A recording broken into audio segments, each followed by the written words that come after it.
শিক্ষার মানোন্নয়নের লক্ষ্যে বিভিন্ন দাবিতে সোচ্চার হয়েছে এআইডিএসও।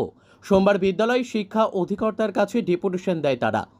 তাদের দাবিগুলির মধ্যে রয়েছে বিদ্যাজ্যোতির স্কুলগুলিতে হঠাৎ করে নবম শ্রেণী থেকে ইংলিশ চালু না করা, ইংরেজিতে পড়াশোনা যেন প্রথম শ্রেণী থেকেই হয়, সরকারি স্কুলে উন্নয়নের নামে শিক্ষার্থীদের কাছ থেকে টাকা নেওয়া বন্ধ করা সহ আরও কিছু। এদিন আগরতলায় অফিস লেনস্থিত শিক্ষা ভবনের সামনে বিক্ষোভও দেখান এআইডিএসও এর কর্মীরা। রাজ্যে প্রায় 1.5 শতাধিক বিদ্যাজ্যোতি প্রকল্পে স্কুল রয়েছে। এদিনের এই কর্মসূচির নেতৃত্বে ছিলেন এআইডিএসও এর রাজ্য সম্পাদক রামপ্রসাদ আচার্যী। এআইডিএসও ছাত্র সংগঠনের পক্ষ থেকে মাননীয় শিক্ষা অধিকর্তার নিকট আমরা এসেছি। আপনারা জানেন যে 150-র অধিক বিদ্যাজ্যোতি স্কুলগুলিতে আজকে পঠন পাঠন একদম লাটে উঠেছে। আমরা খবর পাচ্ছি যে ছাত্রছাত্রীরার মধ্যে একটা ভয় আতঙ্ক কাজ করছে।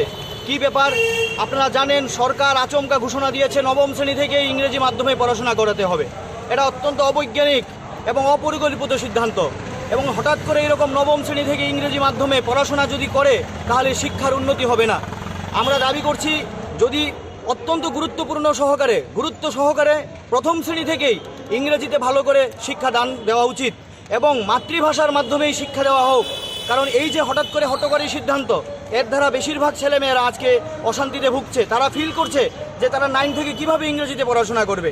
এবং তাছাড়া এই বিদ্যাজ্যোতি স্কুলে আরেকটা সবচেয়ে বড় সমস্যা, এই যে স্কুল ডেভেলপমেন্ট ফিয়ের নামে ছাত্রদের কাছ থেকে পয়সা নিয়ে তারা আজকে পড়াশোনা করতে হচ্ছে। কেন?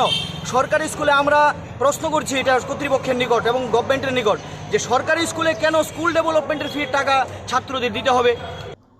Bureau report, news daily Bharat.